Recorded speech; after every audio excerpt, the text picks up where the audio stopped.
Hi hello ನಮಸ್ಕಾರ, welcome back to ತಾರಸ್ ಪ್ರಪಂಚ. ಇವತ್ತು ನಾನು ಮಧ್ಯಾಹ್ನದಿಂದ ಲಾಗ್ನ ಸ್ಟಾರ್ಟ್ ಮಾಡ್ತಾ ಇದ್ದೀನಿ, ಯಾಕೆಂದರೆ ಬೆಳಗ್ಗೆಯಿಂದ ಲಾಗ್ನ ಮಾಡೋದಕ್ಕಾಗಲಿಲ್ಲ.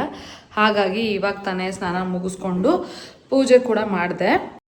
ಪೂಜೆ ಮುಗಿಸಿದ ನಂತರ ನಾನು ತಂಬಿಟ್ಟಿನ ಉಂಡೆ ಮಾಡ್ತಾ ಇದ್ದೀನಿ. ನನ್ನ ಮಗ ತುಂಬ ದಿನದಿಂದ ಕೇಳ್ತಾ ಇದ್ದ, ಮಮ್ಮಿ ತಂಬಿಟ್ಟಿನ ಉಂಡೆ ಮಾಡು ಅಂತಂದ್ಬಿಟ್ಟು. ಹಾಗಾಗಿ ಅವನಿಗೋಸ್ಕರ ಇವತ್ತು ನಾನು ತಂಬಿಟ್ಟಿನ ಉಂಡೆ ಮಾಡ್ತಾ ಇದ್ದೀನಿ.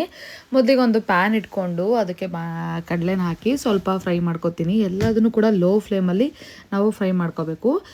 ಮತ್ತು ಬಿಳಿ ಎಳ್ಳನ್ನು ಕೂಡ ನಾನು ಫ್ರೈ ಮಾಡ್ಕೋತೀನಿ. ಎಳ್ಳು ಹಾಕೋದ್ರಿಂದ ತುಂಬಾ ಟೇಸ್ಟ್ ಆಗಿರುತ್ತೆ. ಇದನ್ನು ಕೂಡ ಲೋ ಫ್ಲೇಮಲ್ಲಿ ಫ್ರೈ ಮಾಡ್ಕೊಳ್ಳೋಣ.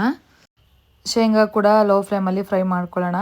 ಚಿಕ್ಕವನಾದರೆ ಮನೇಲಿ ಏನು ಮಾಡಿದರೂ ತಿಂತಾನೆ, ಅಂದರೆ ತರಕಾರಿ ಎಲ್ಲದೂ ತಿಂತಾನೆ. ಬಟ್ ದೊಡ್ಡವನಾಗಲ್ಲ, ಏನೂ ತಿನ್ನೋದಿಲ್ಲ, ತರಕಾರಿ ಇಷ್ಟಪಡಲ್ಲ. ಬಟ್ ಅವ್ನಿಗೆ ಇಷ್ಟ ಆಗಿದ್ದು ತಿಂಡಿ ಮಾಡಿದ್ವಿ ಅಂದರೆ ಹೊಟ್ಟೆ ತುಂಬ ತಿಂತಾನೆ.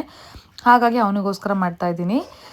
ಇಲ್ಲಿ ಒಣಶುಂಠಿ ಮತ್ತು ಏಲಕ್ಕಿ ಕಡಲೆನ ಚೆನ್ನಾಗಿ ಪುಡಿ ಮಾಡ್ಕೊತೀನಿ. ಒಂದು ಚಿಕ್ಕ ಬೇಸನ್ನ ತೊಗೊಂಡ್ಬಿಟ್ಟು ನಾನು ಆಲ್ರೆಡಿ ಎಳ್ಳನ್ನು ಫ್ರೈ ಮಾಡಿ ಹಾಕಿದ್ದೀನಿ. ಅದಕ್ಕೆ ಕಡಲೆ ಮತ್ತು ಏಲಕ್ಕಿ ಶುಂಠಿನ ಪುಡಿ ಹಾಕ್ಕೊಂಡು ಹಾಗೆ ಕೊಬ್ಬರಿ ಕೂಡ ತುರಿದಿಟ್ಕೊಂಡಿದ್ದೆ, ಅದನ್ನು ಕೂಡ ಹಾಕ್ತಾಯಿದ್ದೀನಿ. ಇದನ್ನೆಲ್ಲ ನೀಟಾಗಿ ಮಿಕ್ಸ್ ಮಾಡಿಕೊಂಡು ನಾವು ಆಲ್ರೆಡಿ ಶೇಂಗಾನ ಹುರಿದಿಟ್ಟಿದ್ವಲ್ಲ, ಆ ಶೇಂಗಾನ ಸ್ವಲ್ಪ ಸಿಪ್ಪೆನ ಬಿಡಿಸಿ ಅದನ್ನು ಕೂಡ ಮಿಕ್ಸಿ ಜಾರ್ಗೆ ಹಾಕೊಳ್ಳೋಣ. ತುಂಬ ನುಣ್ಣು ಹಾಕೊಳ್ಳೋದು ಬೇಡ, ಯಾಕೆಂದರೆ ಅದು ಉಂಡೆ ತಿಂದಾಗ ಶೇಂಗಾ ಬಾಯಿಗೆ ಸಿಗ್ತಾ ಇರಬೇಕು. ಆವಾಗ ಅದು ಉಂಡೆ ತುಂಬ ಮಜಾ ಇರುತ್ತೆ. ಸೊ ಹಾಗಾಗಿ ನಾನು ಶೇಂಗಾ ಈ ರೀತಿ ಪುಡಿ ಮಾಡಿಕೊಂಡು ಮಿಕ್ಸ್ ಮಾಡ್ಕೋತೀನಿ ನೀಟಾಗಿ. ಪಾಕ ಹಾಕೋದಕ್ಕಿಂತ ಮುಂಚೆನೇ ಚೆನ್ನಾಗಿ ಮಿಕ್ಸ್ ಮಾಡ್ಕೋಬೇಕು. ಒಂದು ಬಾಣಲಿಗೆ ಬೆಲ್ಲ ಮತ್ತು ನೀರನ್ನು ಹಾಕಿ ಚೆನ್ನಾಗಿ ಪಾಕ ಮಾಡ್ಕೋತಿದ್ದೀನಿ. ಪಾಕ ಚೆನ್ನಾಗಿ ಬಂದಮೇಲೆ ಹಿಟ್ಟಿಗೆ ಹಾಕ್ಕೊಂಡು ಮಿಕ್ಸ್ ಮಾಡ್ಕೋಬೇಕು. ಚೆನ್ನಾಗಿ ಮಿಕ್ಸ್ ಮಾಡಿಕೊಂಡು ಬಿಸಿ ಇದ್ದಾಗಲೇ ಉಂಡೆ ಕಟ್ಬಿಡಬೇಕು. ತಣ್ಣಗಾದ್ಮೇಲೆ ಉಂಡೆ ಕಟ್ಟಲಿಕ್ಕೆ ಆಗಲ್ಲ.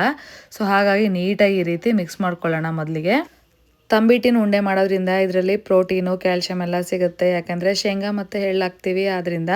ಸೊ ಮಕ್ಕಳಿಗೆ ಇದನ್ನಾದರೂ ತಿಂದರೆ ತುಂಬಾ ಒಳ್ಳೆಯದಲ್ವ. ಹಾಗಾಗಿ ಅವನಿಗೋಸ್ಕರ ಇವತ್ತು ತಂಬಿಟ್ಟಿನ ಉಂಡೆ ಮಾಡಿದ್ದಾಯಿತು. ಸೊ ಎಲ್ಲ ರೆಡಿಯಾಗಿದೆ, ಇವಾಗ ಉಂಡೆ ಕಟ್ಟೋಣ.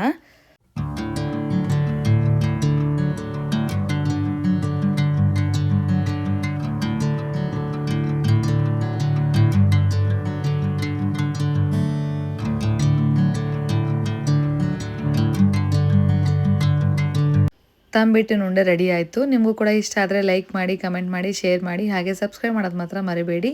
Thank you for watching.